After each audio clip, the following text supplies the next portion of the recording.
ہمارا آج کا ٹاپک ہے روٹی۔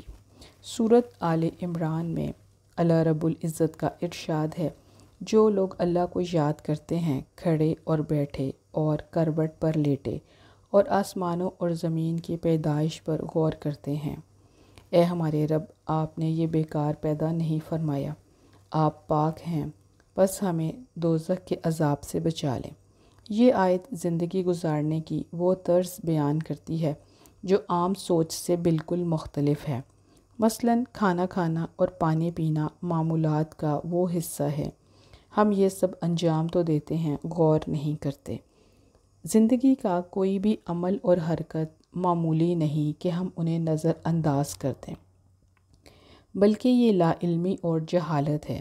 اللہ پاک نے فرمایا، بے شک آسمانوں اور زمین کی پیدائش، دن اور رات کے تبدیل ہونے میں اولی الالباب کے لیے نشانیاں ہیں۔ اولی الالباب کون ہیں؟ وہ نیک بندے ہیں جو کائنات کی ہر شے کو اللہ کی نشانی سمجھتے ہیں اور تہ تک پہنچنے کے لیے ذہنی اور فکری صلاحیتیں استعمال کرتے ہیں۔ ان کا مقصد اللہ کی صفات سے واقف ہونا ہے۔ قارئین، ایک اہم نقطے پر غور کرتے ہیں۔ جسم اور جان کا رشتہ برقرار رکھنے کے لیے جس چیز کی ضرورت ہے وہ روٹی ہے۔ بچپن سے بڑھاپے تک انسان کے لیے روٹی لازمی ہے، حتیٰ کہ انسان کا وجود دنیا سے غائب ہو جاتا ہے مگر روٹی موجود رہتی ہے۔ روٹی حضرت آدم سے لے کر اب تک اپنا مقصد تخلیق پورا کرنے میں مصروف ہے۔ گیہوں یا گندم کا تعلق نباتاتی اعتبار سے گھاس کے خاندان سے ہے۔ اس کی کئی اقسام ہیں۔ دوستو، روٹی لفظ پر غور کیا جائے تو ذہن میں تصویر بنتی ہے کہ گندم کے آٹے کو پانی سے گوندھ کر دائرے کی شکل میں پھیلا کر توے یا تندور پر پکایا جائے، لیکن روٹی کی یہ مختصر تعارف کافی نہیں۔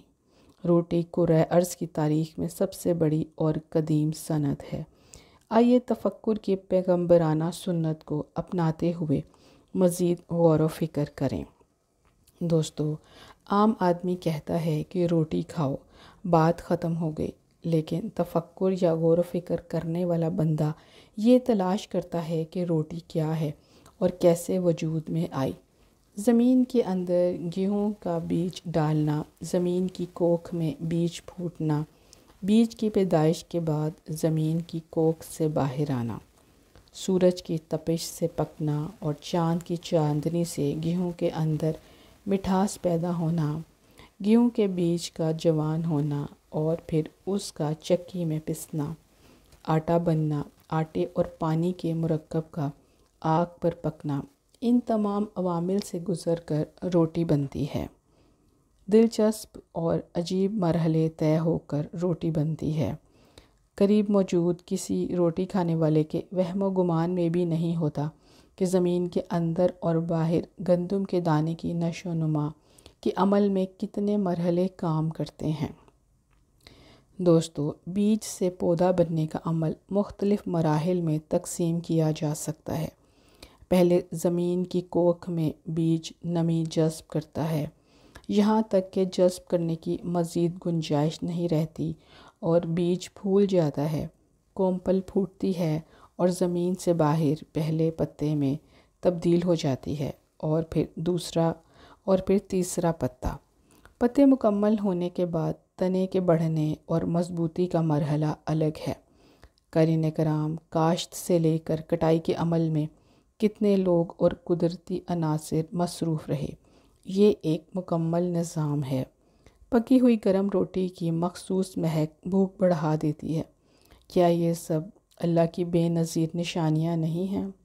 محترم قارئین، تمام مراحل کے ساتھ انتہائی دلچسپ اور گہرائی والا پہلو مختلف مرحلوں پر کام کرنے والے افراد کا مزاج ہے۔ کسان اپنے اندر امید، وابستگی، توقع اور اللہ پر توکل کی کیفیات کے ساتھ بیج زمین کی نظر کرتا ہے۔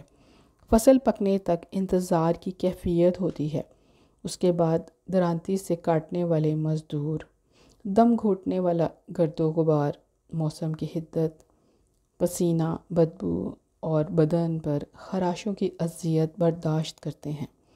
تمام مرحلوں میں کام کرنے والے لوگ سخت جسمانی مشقت سے گزرتے ہیں۔ ایسے میں محض روٹی کھا کر اس کے پیچھے چھپے ایک جہان کو نظر انداز کرنا کس قدر ناقدری ہے۔ خیر الرازقین ہستی چاہتی ہے کہ ہمارا طرز عمل اور طرز فکر اس طرح کے سانچے میں ڈھل جائے کہ کائنات میں کوئی گوشہ غور و فکر سے خالی نہ ہو۔ اللہ کی ہر نشانی ایک نقطہ ہے اور نقطے کی گہرائی میں سفر کرنا عام تمام انسانوں کے لیے لازمی ہے۔ دوستو غور ضرور فرمائیے گا۔ شکریہ۔